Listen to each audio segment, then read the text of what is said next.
Sprint brings you an inside look at the chase for the NASCAR Sprint Cup on the Now Network. And, of course, you saw our race leader, A.J. Allmendinger. Let's take a look at the points. As of right now, Denny would have 5,372, and his lead over Kyle Busch would be 58. But jumping up 3 spots would be Jimmy Johnson if he can continue this good run, and that would get him right back into the mix.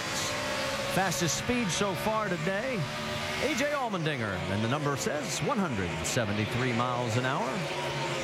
A.J. has led a total of 61 laps. For more NASCAR stats, in-car audio, and live race radio, check out NASCAR Sprint Cup Mobile at sprint.com/speed. Dinger's lead over Martin Truex, 1.8 seconds. There's the margin there. And there's Jimmy Johnson, 3.9 seconds behind the leader. And Juan Pablo Montoya closing down on him quickly. A little further back. Let's keep an eye on this, because remember, it was Newman that sort of slid into David Rudman. Rudman's now 1 lap down, and he can't even keep up. I mean, that's how much damage there is to the car. And Harvick's going to go by him as well. So no retaliation from David when he had the one chance. And Casey Kane comes through as well. And here comes Jeff Burton. And right behind, Jamie McMurray. And McMurray trying to rebound from that last round of pit stops. He's up to 19th. I think they must have wanted to make some adjustments on this one car, get some tires back on it, see if they could help it out a little bit as the sun's come out, Dave. Well, yes and no, DJ. I kind of listened to him on the radio, and you got the feeling that they weren't sure they really did want to pit. The car was a little bit loose, but it wasn't way out of control. So once they hit pit road, they took their 4 tires, made an air pressure adjustment, and Jamie's been fighting his way back. He did just radio in. It's a lot better. And what we just noticed also was Jeff Burton making room for him, and obviously not having the car he needs under him right now. Well, with the combination of the adjustment and like 10 or 12 lap fresher tires, he's able to go by some really good cars here. And it's still early in this race to have a big battle. Let's get an update on the 31, Jamie. Well, Jeff Burton was really quick in practice, guys, especially final practice, where he was 3rd overall. Talked to the team this morning. They said we would be really disappointed if we didn't have a top 3 finish. Well, Jeff Burton didn't do his part on qualifying, didn't go as planned. He ended up qualifying 27th. And the car right now, back there in traffic, not very good. He's loose, and he's not very good on the long run. They need to get this car better if they want to move up, Marty. Just a little bit further back behind Jeff, there is Tony Stewart, as he is still trying to fight his way towards the front, running in the 20th position. See, just that little bit of sunshine shining on the track. He's heating up a little bit, trying to figure out maybe who is benefiting from this. Looks like maybe Jimmy Johnson his car's a little bit better with the sun on the track. And that sun's a blessed relief, because there was the potential for some of that 4-letter wet stuff that we don't want to mention. It's to the north of us right now. Dave, give us an update. We know the 48 car started out front on the pole today, and it was one of the conversations I had with Chad Knaus this morning. You've led in the last 3 races 794 laps, so you kind of tune your car to be out front, right? And he's kind of like, well, yeah. I mean, it's a huge difference if you run out front all the time compared to how you tune your car if you're back in the pack. So, Andy, they restarted 6th. I don't think that's really back in the pack. How far back in there would they have to be before Chad got a little nervous about having to retune his car to be in traffic? Yeah, well, 6 isn't that bad, but that is a place that you can find yourself with the car not working like you would up front. I mean, you need that clean air on the nose.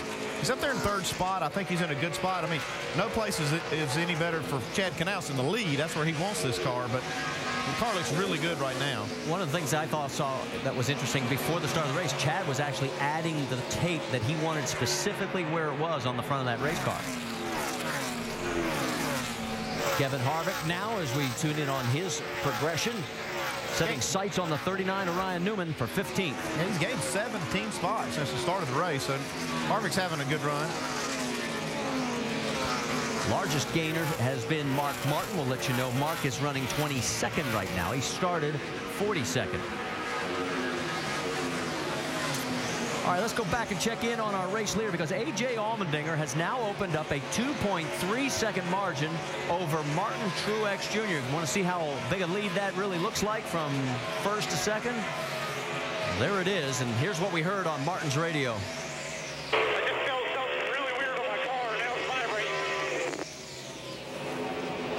Yeah, Martin is saying that apparently he hit some debris when he was passing a car, maybe the 00 car a few laps ago. And as soon as he hit the debris, he picked up a vibration.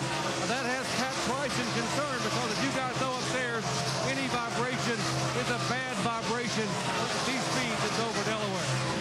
And one thing I worry about when he says vibration is that, loose wheel be the first thing you think of. But here at Dover, you worry about, maybe chunking that right front or something like that. So you'd be worried about that. You're watching the lap times really close. You see Pat Tyson, he's watching that monitor. If he sees that lap time fall off, he'll call him in the pits. But so far, so good for the 56 car. In fact, his last lap was actually a half second quicker than race leader A.J. Allmendinger, so he's cut it down to under 2 seconds. Yeah, the thing is, if he looks in his mirror, he's going to see Jimmy Johnson coming pretty fast at him, though. Let's check back in on Kevin Harvick and Jamie McMurray, because McMurray is closing now on Harvick. This is for 16th. Yeah, probably far enough into the run now that those tires that Jamie McMurray has on his car that are a little fresher than a lot of these cars that he's catching right now is really starting to make a big difference. Dave? He thinks he may have a problem, though. He radioed to his guys, I got a vibration, be ready. Well, that's the second instance so far that we've heard about vibration. Yeah, and this is such a tough racetrack. You see all the rubber build up with that. You've got a concrete surface that's not exactly smooth. It just throws you so many curves out there throughout the day that you just never know exactly what to expect, Andy. Yeah, one of the things is this track, the way it rubbers in, it can actually be very uneven. I mean, it can cause those cars to chatter, the tires to chatter when it goes across those buildups. It can cause that same kind of maybe a vibration that they feel in the steering wheel that may not be their car. And remember, Kyle Busch even talked about a vibration late in yesterday's race that he won in the Nationwide Series. A.J. Allmendinger slicing and dicing his way under Scott's speed as he is our race leader right now, and it's back up over 2 seconds. 2.1 seconds over Martin Truex, Jimmy Johnson, Montoya, and Kurt Busch here at Dover. Our race is presented by Burger King.